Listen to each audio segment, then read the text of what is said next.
You are brushing your teeth, waiting for the train, or trying to fall asleep and then you notice it. You are in the middle of a conversation that is not happening.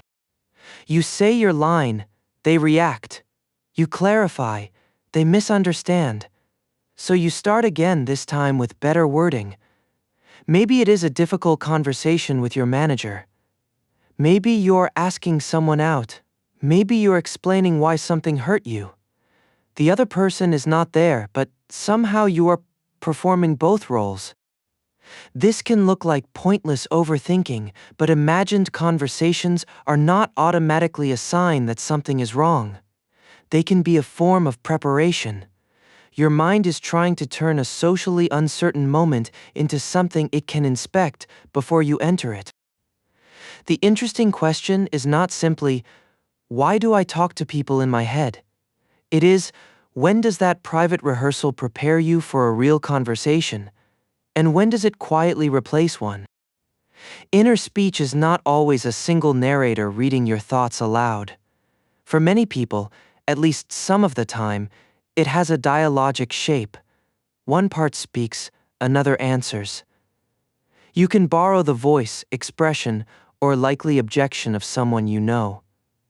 To imagine a dialogue, you have to hold more than one perspective and move between them. Not everyone experiences this in the same way. Some people hear detailed sentences, others get fragments, images, or only the sense of what each person would mean. Even for one person, inner speech can change with the situation. A routine interaction may appear as a quick outline, while an emotionally important one becomes a full scene with tone, timing, and facial expressions. The format is less important than the function. The mind is bringing a future social moment into the present so it can work on it now. That makes an imaginary conversation useful. It is a tiny social laboratory. You can test a sentence without consequences. You can hear that "we need to talk" sounds more threatening than you intended.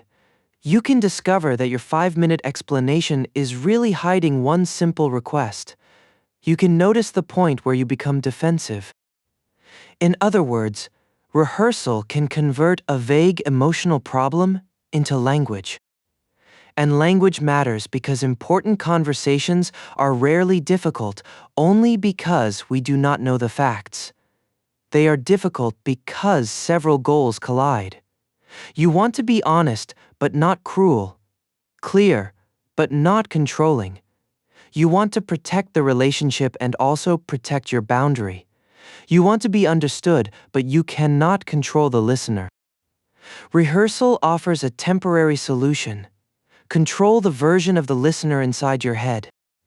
That imagined person waits for you to finish. They raise exactly the objection you expected. Even when the fantasy goes badly, it usually goes badly in a familiar way.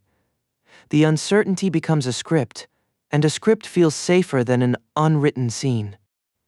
This is why people often rehearse more when the conversation has social stakes.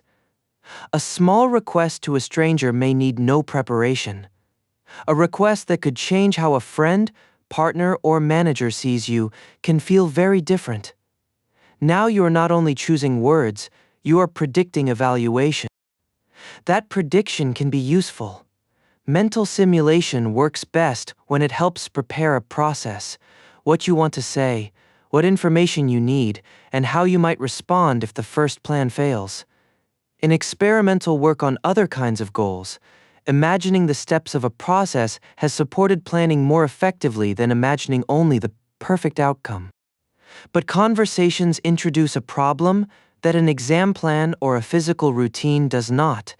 Half of the event belongs to someone else. So there is a point where preparation changes character. Instead of making a map, the mind tries to write the entire future. It searches for the sentence that guarantees the right response. Then it searches again, because no sentence can provide that guarantee. The rehearsal becomes repetitive rather than informative. The same exchange restarts with tiny edits.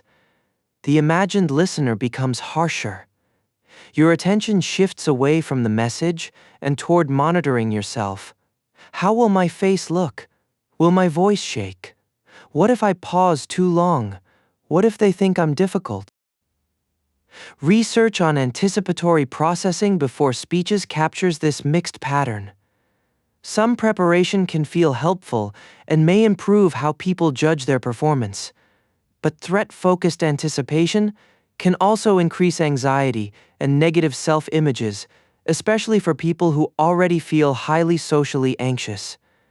The same private stage can be used for planning or for rehearsing danger.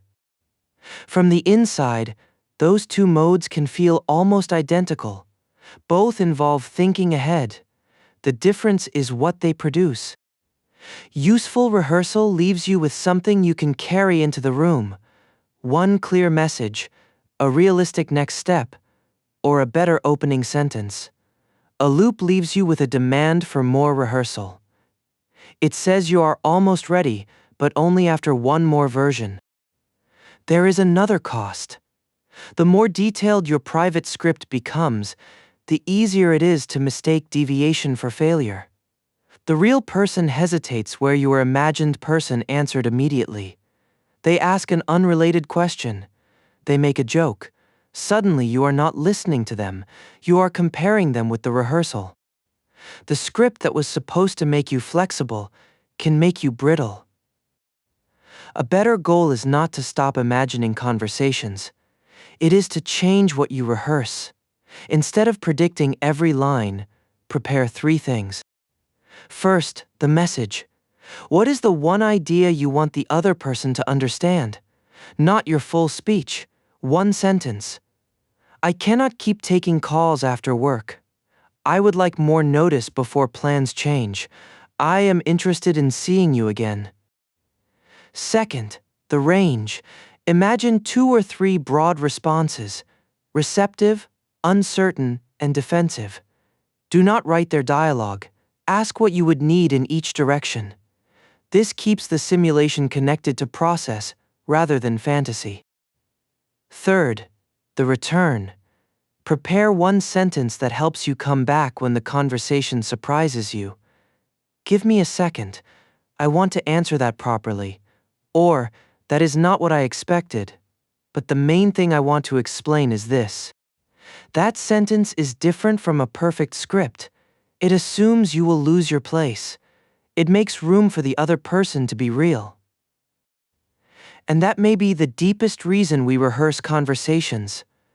Words can change how other people understand us, but we never get complete control over that understanding. The mind responds by building a smaller conversation where every variable can be moved. There is nothing strange about using that space. It can help you find your meaning before the social pressure arrives. Just notice the bargain it is offering. Is the rehearsal helping you enter the conversation with a map? Or is it asking you to remain in the rehearsal until uncertainty disappears? Because uncertainty will not disappear. The other person gets to write half the scene. The goal is not to predict the exact conversation. It is to trust that, even when the conversation leaves the script, you can still return to what you meant to say.